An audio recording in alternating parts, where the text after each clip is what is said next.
Hello, ladies and gentlemen. Today we are going to be talking about the circulatory system. So the word to circulate means to move around. Let's see how that applies. So you should have set up your notebook. And the first thing we're going to look at are what are the structures of the circulatory system. So I have the heart, blood vessels, and blood. So the heart is a pump. The blood vessels are kind of a highway that moves things. And then the blood is what's inside the vessels.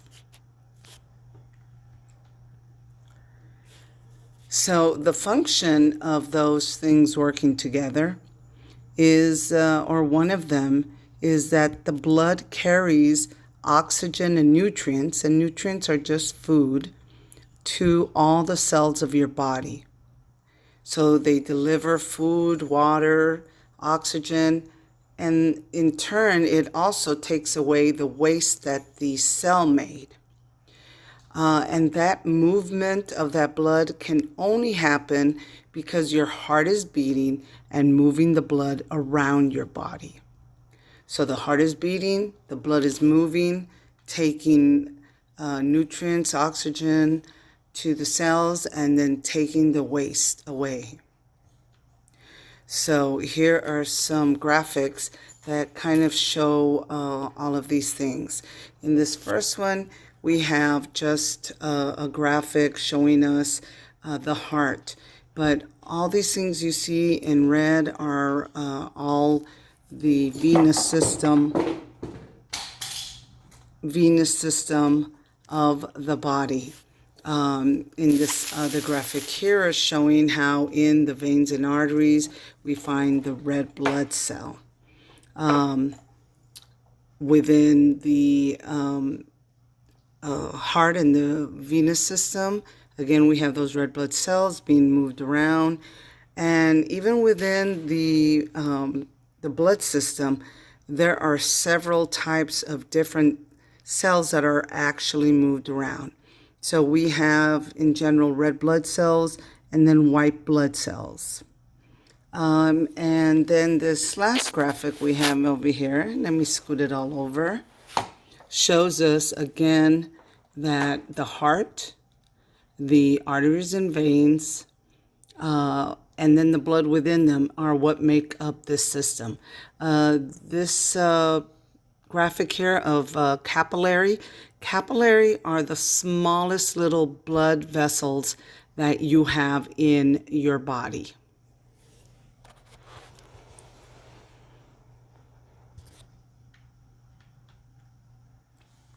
So let's look at a couple examples of how it is that the heart beats, what it looks like. It's pretty darn interesting.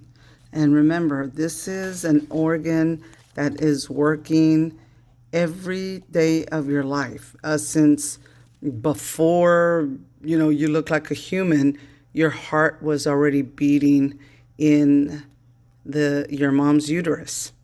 Okay, so, and just by looking at it, you can tell that's a muscle. And we've spoken about that before when we talked about the muscular system.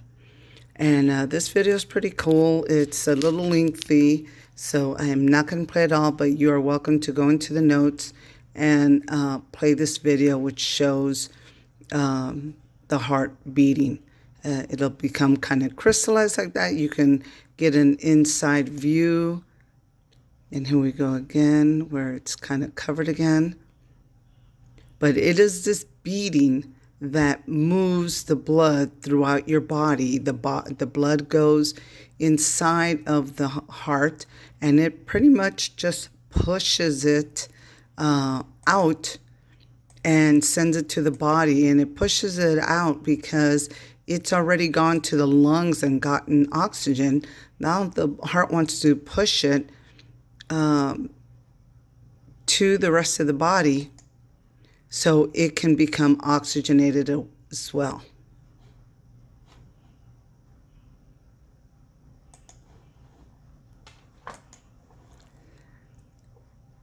I'm not going to play the other ones because I don't know if YouTube will let me do that, but we will play these during class. They are just not in the film, but the links are there that you can look at them. Let's go on to the next page. Oh no. YouTube's going to get mad at me. Okay, so going on with our notes, circulatory system.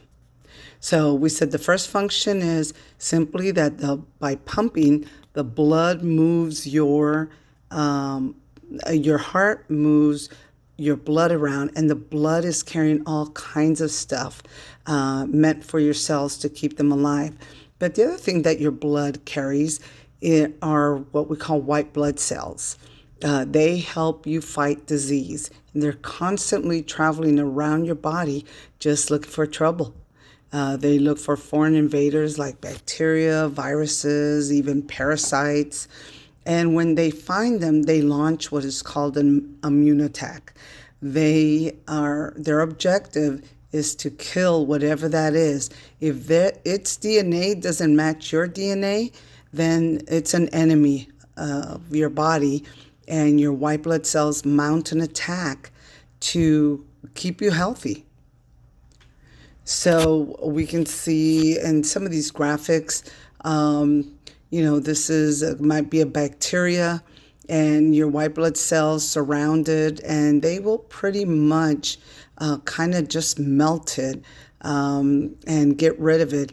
Here we see these look like a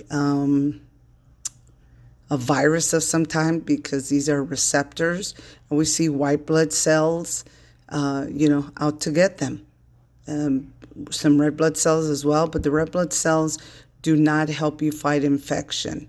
But the white blood cells, that's what they were born to do. On this side of the slide, it's showing this graphic where someone has gotten a cut. Someone has a cut, and there's bacteria that have been introduced, and your body sends a signal. Your nervous system sends a signal to your circulatory system and says, hey, we have an invasion. There's a cut, an open cut, and there's bacteria there.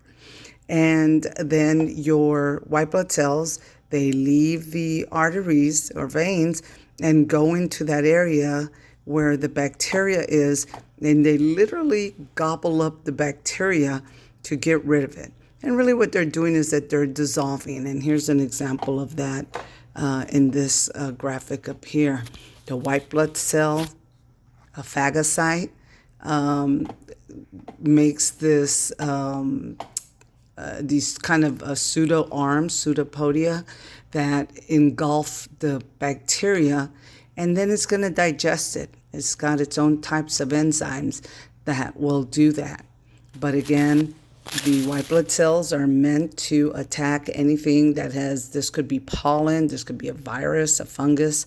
They are made to attack and protect you from infection.